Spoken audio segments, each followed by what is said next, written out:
Hello and welcome to some more Star Citizen. As Alpha 2.0 is on the PTU now, and it doesn't have any form of NDA, I thought I would talk about my experiences with it and tell you what's new. 1,000-ish accounts have been given access at the moment to the 2.0 alpha, and more will be invited over the next few days before the game ends up going on the live servers. From your hangars lift, you'll select Port Olisar, and you'll wake up there. The station feels massive once you're inside it, and after a little look around, I made my way downstairs to the ship spawn hub. Saying that, I did get distracted by little pots of noodles and little details and magazines on the floor, as well as the drinks machines. It's all quite new, it's all quite cool, and I love the level of detail. Once you make your way down into that main nerve centre, that spawn hub, that will be able to take you anywhere you want to go pretty easily. Everything's signposted here. And there's a few little terminals there you can use to spawn in your ships. But before that, I was messing around with the new AR system, the new Mobi-Glas. Pressing F9 will bring that up. And there's a couple of tabs there that you can use. One of them is your journal, and that will basically kind of acts like an email system almost. That tells you what's going on in the area. At the moment, it tells you lots of kind of static things, like it gives you hints at little stuff. It tells you the rules around Port Olisar, explains about the green zone, that your weapons won't work around Port Olisar because they don't want you to be able to troll people in that area. But it will give you some flavour text and give you some hints at some possible missions. You've also got your scheduler. Now, this is more of sort of like a quest log, and it will show all your available quests in the area effectively. And there are more that doesn't show, and more become available once you go and do the starts of the other ones. After you've gone to these comm relays, you can activate them, and that can lead on to other missions and that sort of stuff. So I was ready to request a ship now, but it's pretty lame because I don't have any multi-crew ships available on this account. Can always jump in with someone later though, so there's no problem with that. But first off, I wanted to kind of check the new flight model out, quantum travel, exploring, some of the missions. Now, I'm not going to lie here, getting some of this video was hard. The game doesn't seem to crash to desktop much compared to 1.3, though it does under specific circumstances. The game servers, however, are very unstable at the moment, and I was lucky to get connected for 10 minutes at a time before getting a timeout error. But this is why it's on PTU, to get these kind of early testing issues fixed. They've already identified some big ones, like certain missions will crash the game server, so they're getting those fixed immediately. Also, that jukebox gets really angry in the hangar when you use it. That's a feature. Anyway, after following the signs to an airlock, I get in the airlock and depressurize myself. This is actually quite cool. I really like the cycling in the airlocks, and I like the little frosty effects, or the whatever effect it is on your helmet. That is pretty damn cool. After that, you get out of there and you can go to your ship, as long as you've followed the signs correctly to where it's supposed to be. Take your time to look around Port Olisar and have a look at space. This is the PU. This is what we've been waiting for quite a long time. And it is relatively vast. There's a lot to take in. I found myself, after I'd got in my ship, actually looking at stuff a lot smaller. The station seems tiny when you're in your ship, but once you're on the station as a person, the station seems massive. The scale and perspectives really confuse my brain. But after getting in my ship and just taking in the whole atmosphere, I was ready to have a little bit of a fly. So once I'd got into my ship, you're immediately in precision mode. So I got a bit confused about that. I was expecting my ship to jump up a lot more.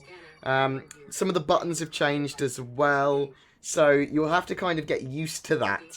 And now, if you want to go to warp drive, it's really easy. You can press B. That will basically bring up a load of targets, a load of pre-selected destinations you can go to, and then you press middle mouse button and you will fly to that target in quantum travel. Quantum travel looks absolutely beautiful.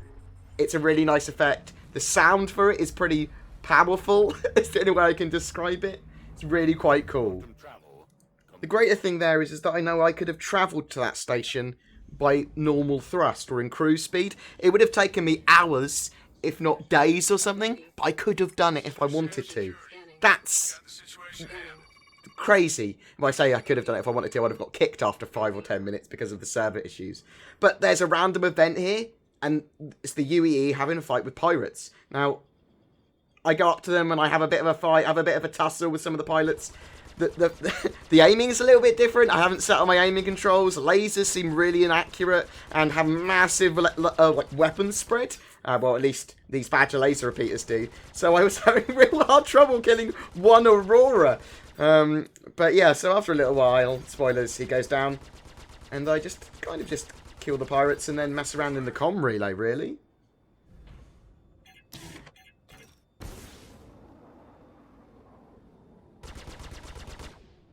Unfortunately, it did keep on dropping me out of the game, and it's not crashing me to desktop. It's giving me errors. It's giving me your timing out, or server full, or unutilized error, stuff like that. It's dropping me out of the game rather than kicking me to desktop. So I suppose that's an improvement. We knew the servers were going to be a bit dodgy on the PTU. They pretty much always are. But so with this life, I kind of decided I wanted to go for a little explore, just go to random planets, see what's there, have a little bit of a read of my quest logs, see what I can do.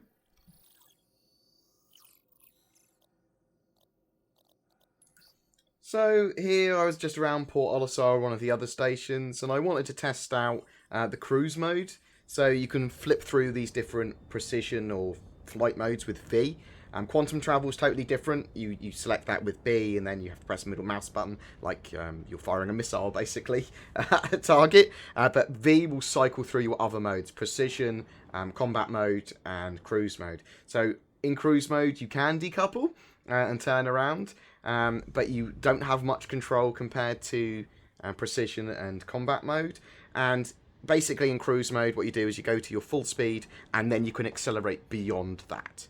And that's the idea. And you can go pretty fast. I think you go about 1100, 1200 meters per second in cruise mode, which is pretty cool. Here I'm just flying around, getting far away from Port Olisar, then flying back towards it.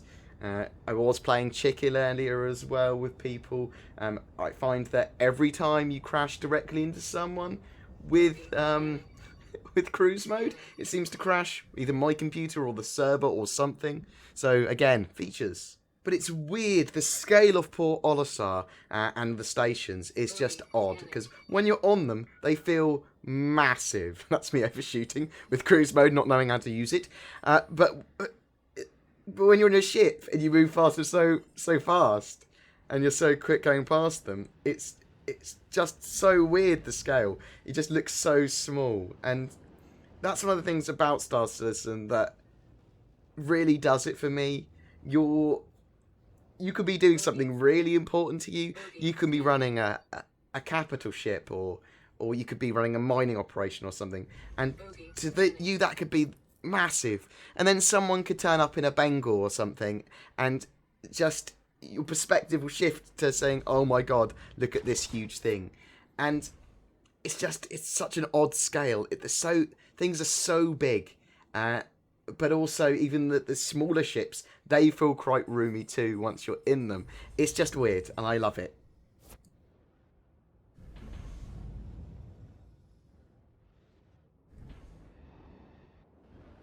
And although I was able to mess around on a comm relay and actually fight some other real players, I don't have any footage of that. The footage I'm showing just here, currently, that you literally are seeing now, is from CitizenCon. But the comm relay stuff was okay. It's literally just flying around, EVAing and pressing a button. FPS I haven't actually tried yet. Both of these will be on my list of things to do tomorrow. The servers are down currently, and there's hopefully going to be a couple of little hotfix patches that will fix some of the missions, make the servers a little bit more stable, and then we can do multi-crew, FPS, and some missions, guys. So stay tuned for that. I'll get some videos up of that tomorrow. Please don't forget to like and subscribe. It really does help me. And tell me what you want me to do in 2.0, or what ships you want me to fly, that sort of stuff. I'll pretty much do it all, but it will be in what order I do it and what I prioritize. Buggy game is buggy, PTU is buggy, so it's quite hard to get actual usable footage, so just bear that in mind if some videos take a while to get up. Anyway guys, you take care, and I'll see you in the verse.